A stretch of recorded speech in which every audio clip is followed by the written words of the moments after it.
Why would a woman want a husband today when she can have her own financial security? What is the purpose of a man if a woman can do all those things for herself? And what kind of man really would want a woman like that? So the aspiration for the united husband-wife, that dynamic is going to become extinct because there's no one emulating it enough.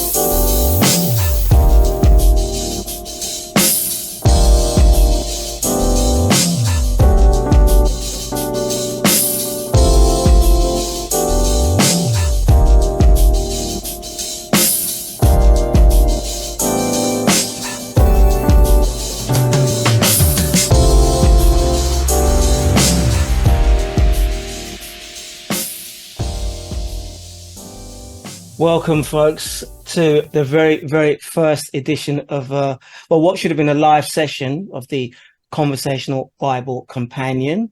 That's straight off of the YouTube channel, brand new YouTube channel that I've just set up.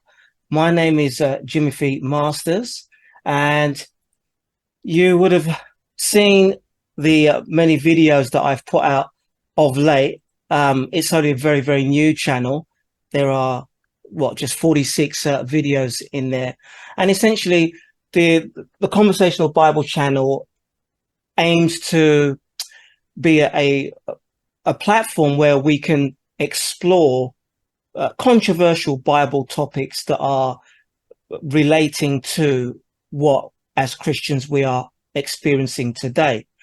I come from a Christian background. I've been a Christian for at least 10 years of my life, and my faith essentially is something that I strive to adhere to as much as possible.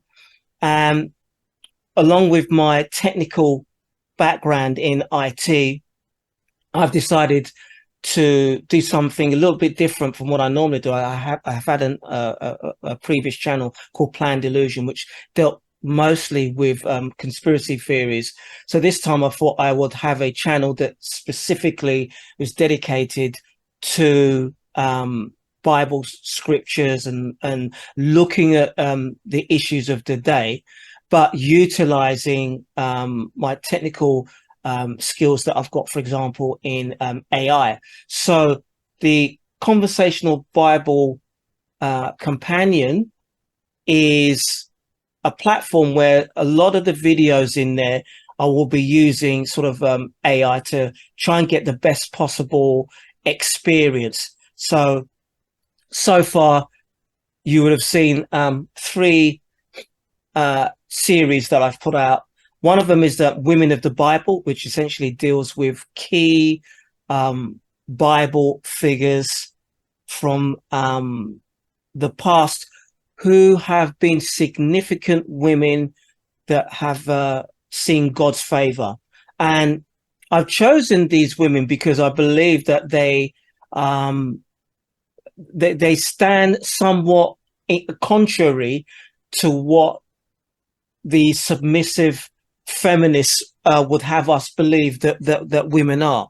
So each of these women here, from Anna, Miriam, Deborah, Esther, all the way down to even Naomi, these were characters who they adhere to the basic principles of worshiping God, having faith in God, adhering to God's word and God's will, if you like, regardless of what it cost them, as well as being, wives to very, very significant men, and very, very significant servants of the Lord. Without these women, God's will, certainly as we've understood it throughout the Bible, would have taken on a totally different take, if you like. A lot of the Bible stories and which leading up to the birth of Christ, a lot of that would have been undermined. But through these women, we've able to, one, see what it means in the first instance to have faith in God and have trust in God, but also what it means to be, wives and mothers, according to God's will and testament. So that was that. And then I looked at men of the Bible having multiple wives. And the reason for doing this was simply because there's a lot of debate. I'm going to be discussing it with my guest today regarding if you're a high value man, you should have multiple wives. And what I tried to show here was that whilst men of old had multiple wives, they weren't shunned by God by any way, but not by any stretch, but certainly it ran contrary to God's plan in a lot of instances. And therefore then, as is always the case, when you go against God's plan, you do have to suffer the consequences. And many of these, strong Bible characters, for example, Solomon, got themselves into a lot of trouble. In fact, with Solomon, he, got involved in worshipping other gods, because a lot of the women that he had as concubines, that they were from, different spiritual beliefs or what have you else. And then I have a daily morning worship. Now, all of that, as I say, it really is aided by this conversational Bible companion that's actually powered by AI. And when I say powered by AI, what it is I'm able to do is I'm able to consult the Bible in a conversational manner. And as a result of that, I can actually get more value out of it. And I use it. It's something I've developed. I used it to help me with some of the topics that I've covered so far. Now, I won't go into too much detail on it. Certainly on this, not on this video, but certainly I'll cover its use and how you can gain access to the Bible companion for yourselves. But before all that, I want to introduce my very, very first guest. Is actually a very good friend of mine, Dia Beltram, from Melbourne, Australia. How are you, Dia? Well, how are you? Very, very good. Well, as you know, it's a pretty it's a trying time to be a Christian, isn't it, at the moment? Yeah, it always is. It's exhausting, but it's the right road. It is indeed. It is indeed. So now, Dia, tell us about, because you've got a channel that you've been working on, and you have been working on YouTube for some time with a co-host as well. Tell us about that. So initially the channel was called Dia Beltran. It's now called Don't Be Deceived 6::7, which is from Galatians 6:7. So the channel primarily focused on politics, social and cultural commentary, and faith, but now it's predominantly faith. And that's because whilst it's lovely to talk about the world and what's wrong with it, you can diagnose so many problems in so many different ways, but the antidote is all in Christ. And so rather than talking about all these issues that are wrong, and it is good to bring awareness to, why don't I just focus on the antidote? And so myself and my co-host and my editor came together with the same vision. And so now we just predominantly focus on testimonies and people's stories, from becoming like a drug addict to a Christian, gay to a Christian, whatever it is, to a Christian. Awesome. So do check out Dia's channel. I will be putting it in the show notes for the show today. I've sort of been working on different formats that I could bring to the Bible Companion channel, and I've decided that I'd like to do these shows where I have a conversation with fellow believers. And dare I say, Dia's a very good friend of mine. so she's going to be on the show quite a bit, whenever she can, essentially, to discuss and unpack certain issues with us. And each time what we'll do is we'll have a look at a scripture as it pertains to an issue that we are dealing with at that particular moment in time. Now, today's show is actually based on a conversation I had with Dia not too long ago. Last week, actually, yeah. And essentially, it was on the attack on family that we are seeing, and namely how women's aspirations and sense of self-worth and whatever else has changed so much so that now it is now undermining family as God had ordained it. And in actual fact, it's now moved so far to the upside of the pendulum, it's actually looking like it's fulfilling what me and Dia call the New World Order's plan for humanity, which is reduced population. So before I go any further, let's just have a look at the scripture for the day, and then we'll get Dia to chime in. So it's Romans 1, verse 26, which essentially says, and I'm looking at the Bible Companion. So this is where basically I can tap in a question. In this instance, I ask, what is Romans 1:26 warning us about? And the verse here is, for this reason, God gave them up to dishonorable passions, for their women exchange natural relations for those that are contrary to nature. So once again, Romans 1:26, for this reason, God gave them up to dishonorable passions, for their women exchanged natural relations for those that are contrary to nature. And certainly when we're seeing that women, for the most part and in increasing numbers, do not aspire to become wives and mothers, but instead are opting for money, independence, whatever else, and other passions, we are seeing a fulfillment of that particular scripture there.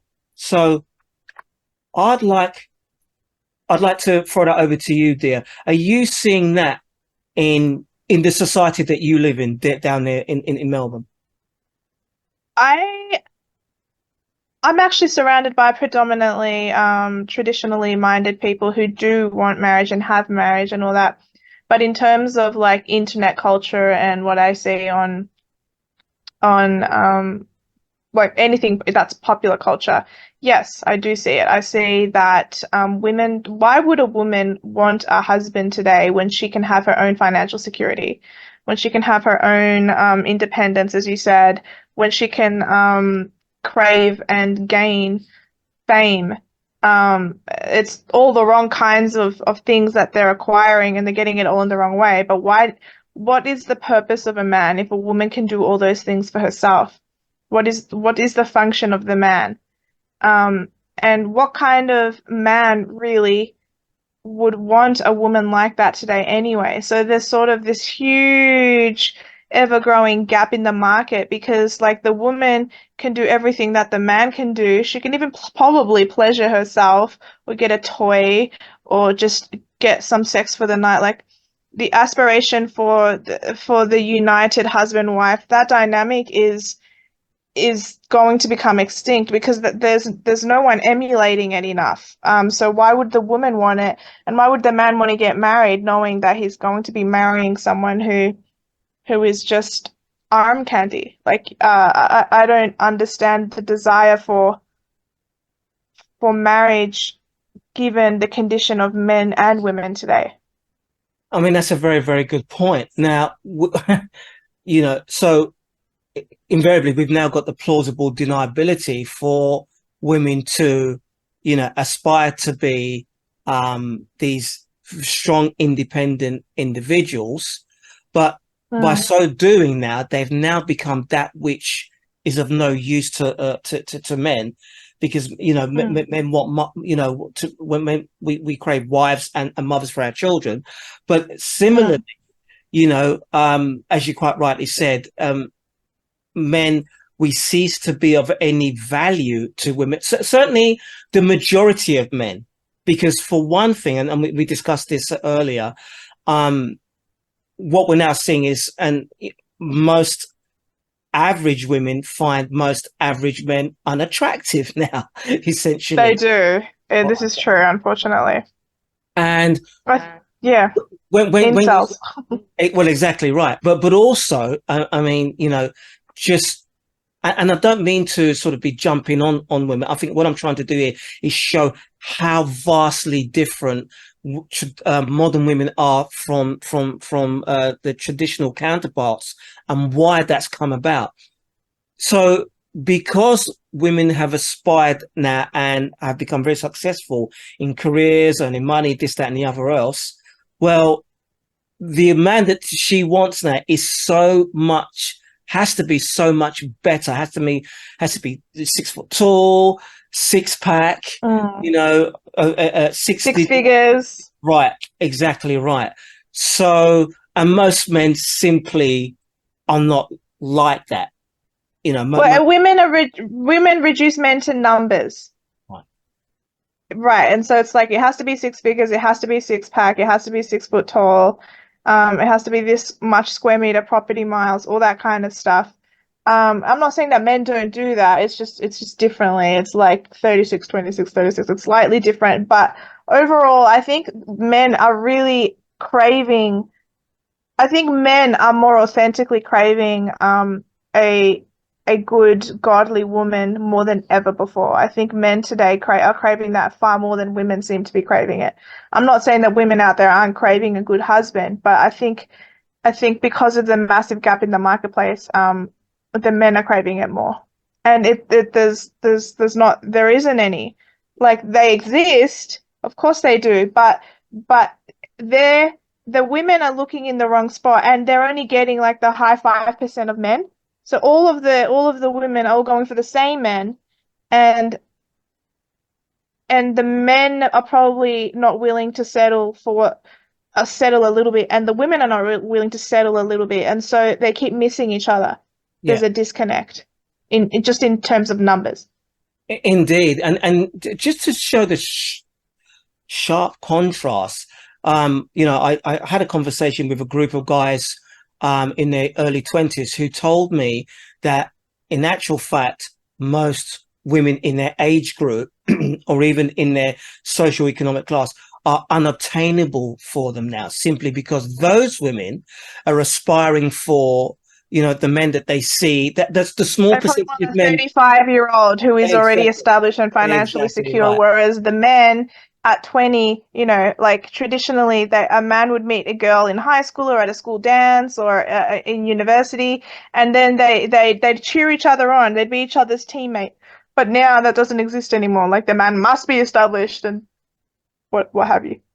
And obviously, social media has played a significant part in reshaping a woman's perception. Well, social media, my social media is pretty good because it's predominantly conservative content, and so I see, even though I'm sort of in a little bit of a conservative bubble, so to speak, I'm still very much aware of my surroundings and the world around me, and I know that the feminism has really infected and penetrated the minds of women today.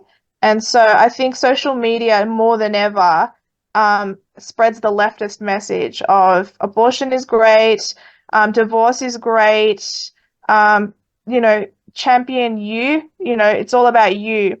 Whereas as a Christian and in the environment I was raised in, it's not about you. It's about, like, helping that guy cross the street or driving that woman in the rain.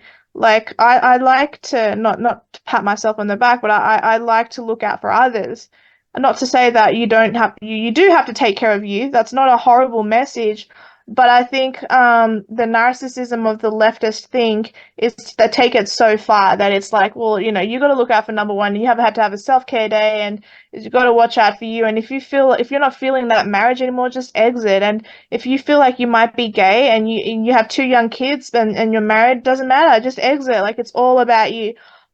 Duty is not taught anymore, and loyalty is not taught anymore. And so I think leftist think versus godly think is really, they oppose each other completely. They clash. Ellie's been the driving force between us joining forces. I make around 10 grand a month.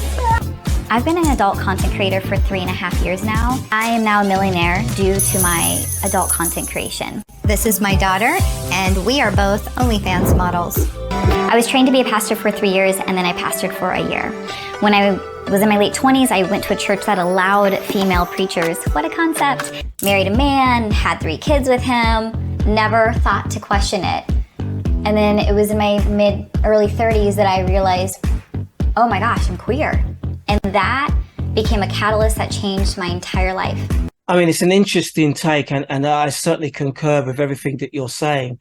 And invariably now, as you say, we've got this ever widening gulf.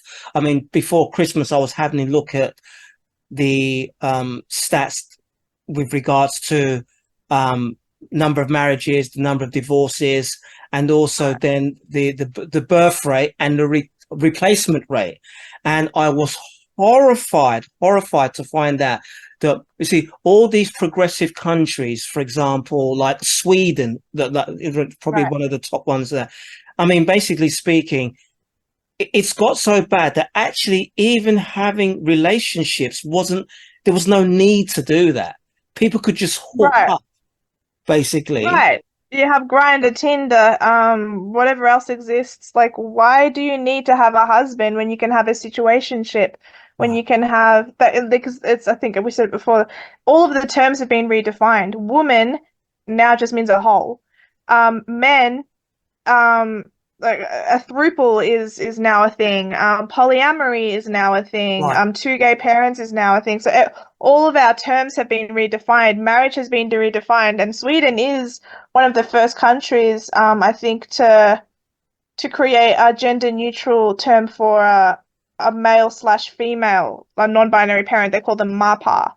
So it's like, yeah, like you can redefine any term, and then you know, like men and women will be less and less and less fulfilled. And this is probably creating killers. This is probably creating mass murderers. This is probably creating really confused individuals, because to attack the family is one thing, but then they go after your children. And that's exactly what's happening. Children are being put on hormone blockers, and then eventually getting sex reassignment surgery, like Jazz Jennings, like that trans singer that sang that song Unholy with that fat guy.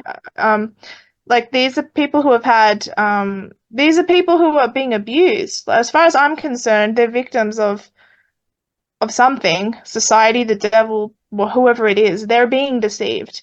And my message and my channel is called Don't Be Deceived. They're being deceived. Most of society today is being deceived. So where are you from and occupation? Go ahead. Hello, my name is Lillian Phillips. I'm 22. I'm from Derbyshire, England, and I am an online porn star, or OnlyFans hoe, whatever you want to call it. All right, what about you? My name is Andrea. I am 25 years old. I'm from Arizona, and I do OnlyFans. All right. My name is Hazel. I'm 30 years old. I do OnlyFans. You're currently in multiple relationships? Yes.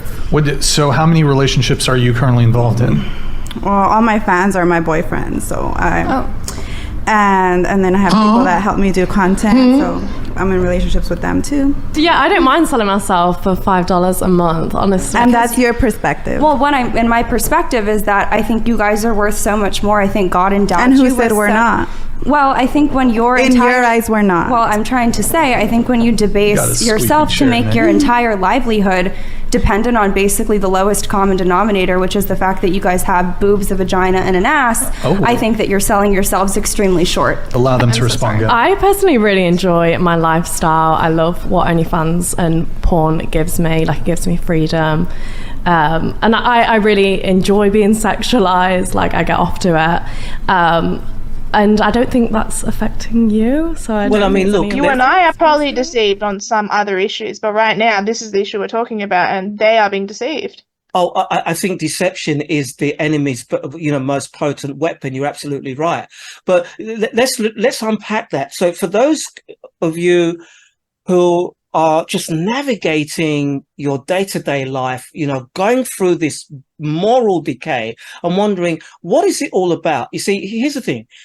You can decide, well, okay, you can look at solutions that our systems say that they offer us, look at the political system as a solution, or, just look at our situation as being sort of a natural progression of, human psychology, or you can look at this for what this is, which is a spiritual attack. This is, this is something that has been talked about in the Bible for since the Bible was actually put together as a set of instructions. I mean, if we go back to the Bible Companion for a second, notice what it says here. So, the verse speaks to the consequences of ignoring God's design and order. You see, so marriage, husband and wife coming together was all part of God's order, okay? And it says, leading to moral and spiritual decay, which is a clear warning against straying from obedience to God's law. So we were just saying earlier, weren't we, Dia, that the first run on the ladder to get us to this point was to create these secular societies, remove God from our moral if you remove God from society, you remove objective morality, you remove the purpose and the desire of moral excellence, and then it's a free-for-all. And then we're certainly seeing a free-for-all, because now we've got a situation where okay, so we understand that the New World Order, as others would like to call it, this cabal have a game plan that essentially will seek to reduce human population, but also send us down a transhumanist agenda as well, essentially where what we know as man and woman will cease to exist. And guys, what I'm trying to say to you is everything that we're seeing now, everything that Dia explained as to how we're seeing the natural proclivities, female proclivities changing, and even men's proclivities, whether you say that we're just reacting or, we are, making poor decisions. But everything that we're seeing is actually heading towards this transhumanist agenda, which is a satanic agenda, isn't it? Yeah, I mean, obviously it's satanic. Anything that is contrary to God is satanic. I would say that the only way to bring back males and females' desires for one another is by Christianizing society again. But how do you do that when it's been designed to muddy the waters? Like, pop stars and like have so much influence, and lots of girls now look at like dream catchers and witchcraft, and they just think it's trendy, and these new hobby type things actually serve not for the interests of young ladies. I think young ladies are targeted more because they have more of an effect in government and society than ever. And so they're an easier target to make society go batty. I certainly wouldn't I certainly wouldn't trust a woman unless she was super level-headed and super set in her faith. I wouldn't trust a woman in office. Well, unless she was super logical and level-headed. I think it's fair to say that women most certainly have been targeted right from the start. Definitely. I mean, if you look back to the 60s, you know, they, as you quite rightly said, do not be deceived. Well, they deceived women into thinking that, look, being a wife and a mother is akin to servitude, shackles, yeah, whatever else. And in actual fact, if you ask a young woman in the late teens or early 20s, if she'd had a choice to be married to a millionaire or you know, become an OnlyFans model and be rich, I mean, most of them would say they would rather the independence of being an OnlyFans. Right. Being, I mean, and that's horrifying, isn't it? Really? Right. So marriage needs a new PR advertisement. Marriage is seen as shackles. It's seen, and why would you want to get married? Like, why would you want to get married if you can have financial stability on your own? If you can get everything that you would get minus the companionship of a husband and children, then I kind of understand why the women are doing that, and I kind of get why the men don't want those. I kind of get why the men are just sort of getting self-satisfaction or maybe looking at prostitute women for their, or just in situationships. Like I get it, because the sacredness of what is a man and woman marriage, it doesn't really exist anymore. You guys are sort of one of the many, I would say, arrows in the quiver that are being used to destroy Western civilization and traditional values and family values. And I think, as I'm sure you can attest to, you guys are creating the content that is lowering the threshold significantly to make it much easier for men to want to drop out of relationships with women. But who's buying it? Like, who's it's all buying your it? fault. Yeah, no, Well, it's not I'm like not saying it's all your buying fault, it. but you guys are supplying it. And frankly, I think when you guys, again, I'm not attacking you guys as individual people. I'm attacking the business. Well, I mean, I think you guys can also take ownership for the kind of content that you're creating, but I think you guys are contributing to it, right? Are you not? You're sitting there laughing, saying that you like being objectified and commodified, so you're obviously embracing it, and you're going down the path of trying to normalize the behavior. Just before I move on, there is a question I want to ask you. I mean, what's your take on this notion that of men who are even saying that they would prefer, if they could, that their woman is a virgin, or at least has had as many partners? Is that of any real consequence? Is that of any real importance? Do you think that these men are unfairly controlling or whatever else? What's your take on that? No, not at all. I think a woman's chastity is super important. It was important to me. I think a woman that focuses on that really values morality. It's not just about that. It's about the fact that the man can be like, oh, okay, so this girl has held on to that for this long, so clearly this is a person of character. Clearly this is a person of honor. And so, you know, or even if she's just been with one man and that's it and no one else, that's still something that I think men are okay with. Like, if she's been with over 50 men, it shows that she is willing to have a good time and that she is a loose prospect. It's not to say that those women are nasty women and that they don't give money to charity and that they're unkind. They might do all those things, but it also means that they value themselves quite little. And so I think the reason why that's important, holding on to your chastity for as long as possible, is because it shows them, okay, this is a person of moral character that I can bring home to my mum and be like, hey, look, this is the woman I've chosen. I suppose also thinking about it now, it shows more. Indeed, yeah, and thinking about it while she was talking, I suppose it also shows that this is a woman who's quite willing to sacrifice short-term gratification for longer-term, you know, stability and what have you else.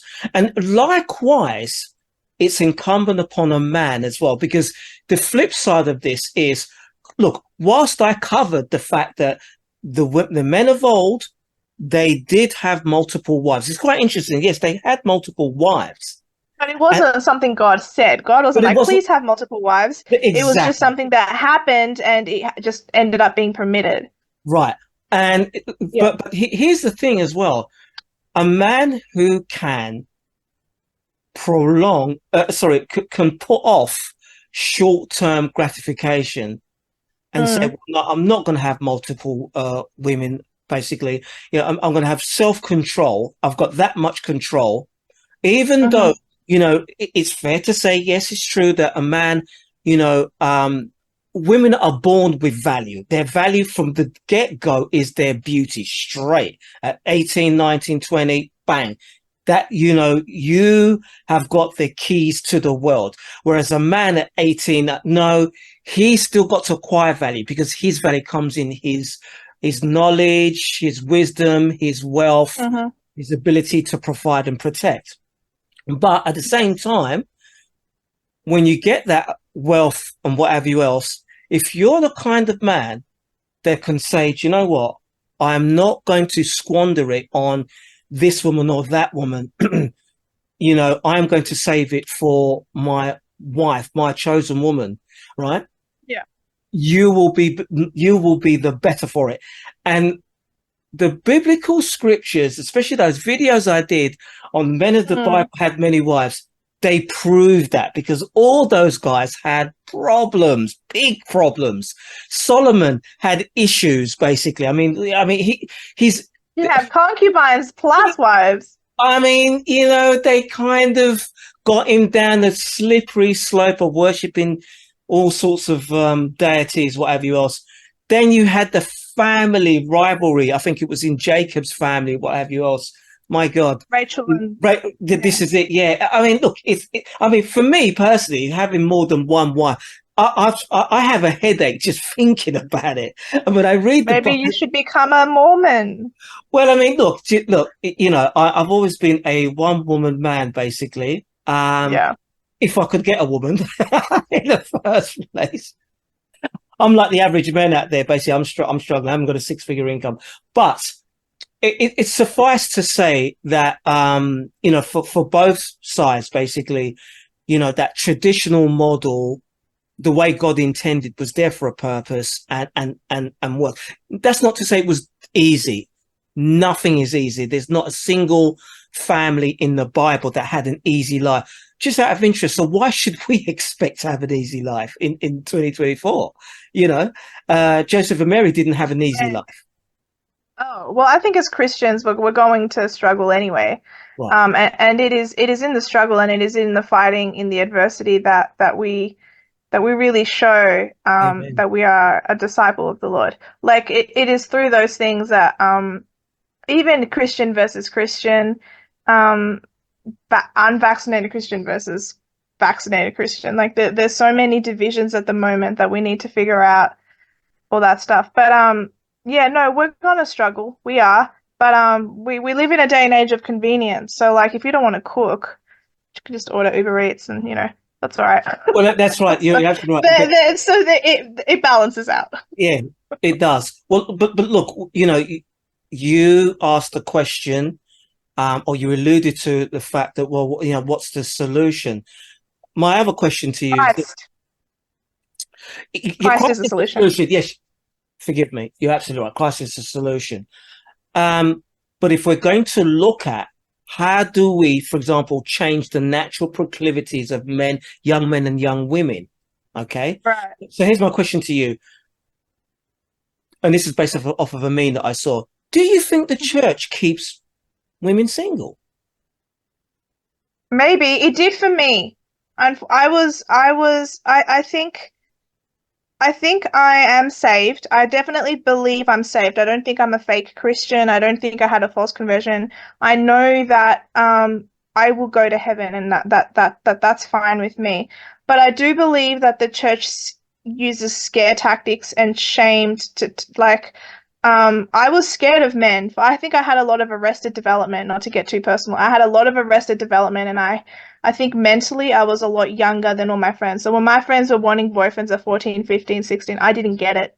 I didn't want boyfriends. I mean, I wasn't on that page until I was like 27. So I think maybe your upbringing, especially if you're in a sheltered upbringing, it can keep women single. But I think what's making women single is it's not the church as much as it is society and pop culture. But that's not to say that the church isn't making mistakes as well. And that's not God's fault. That's the person enacting. Enacting, yeah, they are acting wrongly on his behalf. Yeah. Absolutely. So, okay, would it be, do you think it's incumbent upon the church then to have programs that are set out for young Christians, especially in their late teens, early 20s, to meet each other? Because let's face it, I do think that's a good idea. There are no things anymore. Like if I watch a movie from the 1950s and 60s, I'll see that there are dances that were organized for the 20-year-olds to meet other 20-year-olds. And when I say dances, I don't mean like a nightclub today. I mean like lovely, respectable dances where you say, a lady, may I have this dance? And then they dance. Like that those sort of events don't exist now. So that's a really important point there. So we need to have programs that actually set the platform. Yeah, they foster a good environment. Right. For young men and women. Yeah. Okay. Christians meeting Christians. Well, I think if the church sets it, then it will be the benchmark for the rest of society, wouldn't it? Because if they see, right, well, you can look, there's nothing wrong with, I want to go to church because I'm probably going to meet a good Christian girl, or I'm going to meet a good Christian guy, even though I don't really know much about the Bible. But it's a good story. Right. You see what I'm saying? It is. Oh yeah, no, I agree with that. But I do think it's important that the two Christians who meet are at the same level in faith. But yes, overall, I do agree with what you're saying. You can't time these things, and if it is God's desire, then it's out of your hands. Well, I mean, okay, so that's a question as well that I want to ask you, because I've met a lot of Christian women who truly believe that it's God who sends them their partner. Now, sure. But if that was the case, okay, when you look at, say, for example, you look at some of the Bible characters that I've featured on my channel who had multiple wives. Surely God did not. Does God choose your partner, or does he say that whoever you choose, these are the guidelines by which you need to conduct your relationship to be in accordance? I think you need to ask for it and then you receive it. It's not to say that God doesn't ever intervene and save your life just because he feels like it, but you need to ask for it. I can't tell you the amount of situations that I've been in where I've asked God specifically to intervene, and then when he does later on, I either get annoyed because I wanted something to happen and then it doesn't. I'm like, oh, God was answering that prayer that I asked like 4 weeks ago, about not wasting my time and only ending up with people that he thinks I should be, and that kind of thing. So it's like, I think some people do things of their own volition. Certainly David and Solomon come to mind. Wow. And then some people do things because they're supposed to. Like I forgot the names of the people, but the man that went on behalf of his master to the well, and then the woman ended up being like a distant cousin, and she grabbed water for that man, and then I'm so bad with Bible stories, but she was meant to be the wife of that camp. Well, wasn't it? Was it Leah that was picked up? Was she at the well? Yeah, I'm looking at it. It might have been Leah. It might have been there. I will have to forgive They us, were part guys. of the same family. That's right. They were like second cousins or first cousins. Yeah. Something like that. But and forgive us, guys. You know, we look where I usually know these stories, but look, I'm just not functioning well right now. I want you to understand that as I'm not professing to be, a pastor or a learned theologian or anything like that. No, and I'm coming to the Word of God just as you are. I'm a sinner. I have to work through my sins. I have to Definitely, we both religiously, try and keep to my prayer life and what have you else. And actually doing this channel is a very good way for me to be actively involved in that, because, I must admit, doing those 3 series, I learned so much. But final question, Dia. Final question. So if we do not address the situation because as you've alluded to earlier, men and women, we're moving further and further and further apart. Yeah, the disconnect is too strong. Right. Where do you see this going? Chaos. I mean, it's already chaotic, but it's going to get worse before it gets better. If it gets better, it's because people have started to realize that they want to be a mother and they want to have that unity. But I think something's going to happen, something catastrophic. I think it'll be with children. I think the catastrophic thing that will happen will be with children. I think maybe trans children. Wow. There might be like a major law case that takes place like in 30, 40 years where they're like, we've been castrated because of you. And then maybe there'll be a public consciousness that takes place among all the Western countries of the world, because this problem doesn't exist in China. This problem doesn't exist in India. This problem doesn't exist in many countries. It's just in the West.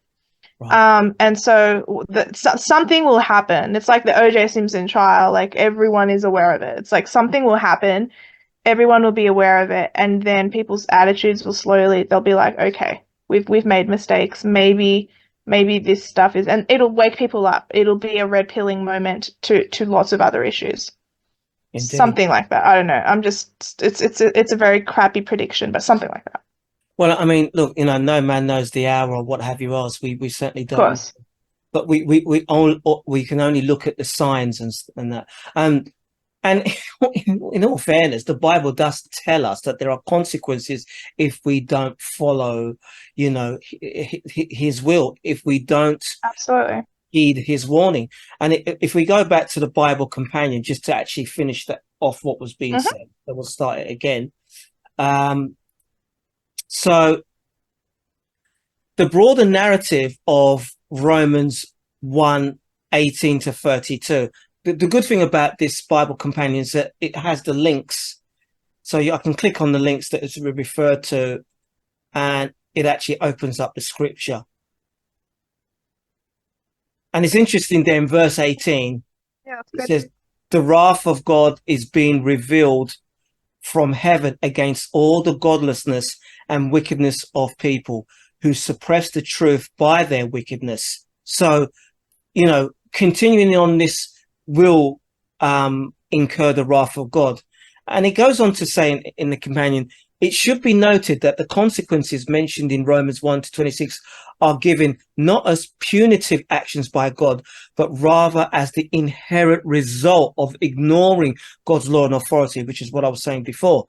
And it goes on to say, for the wisdom of the world is foolishness in God's sight. Yeah. So this is going back to, what would you like to add to that? The wisdom of the world is foolishness in God's sight.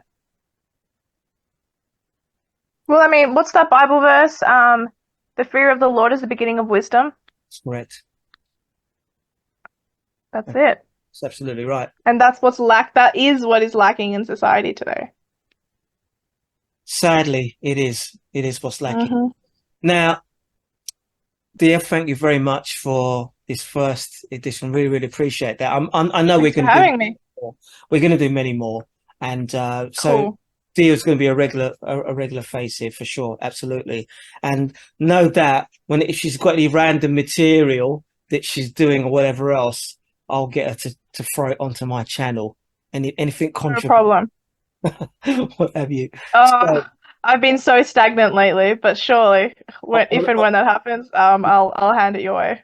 You know, it's really funny. Well, it's not funny, but I've noticed a lot of Christians are even struggling in their prayer life to maintain consistency. So, yeah, I'm in that category. It's a sign of the times, but we've just got to be patient and we've got to have perseverance. And what I'm going to try and do, guys, is, you know, through the channel, I'm going to, as much as possible, have a lot of material by way of controversial topics or topics that add to our wisdom, that essentially help us to navigate what is going on in our society today, as well as material that essentially helps us to return back to the Bible as often as possible, especially as things become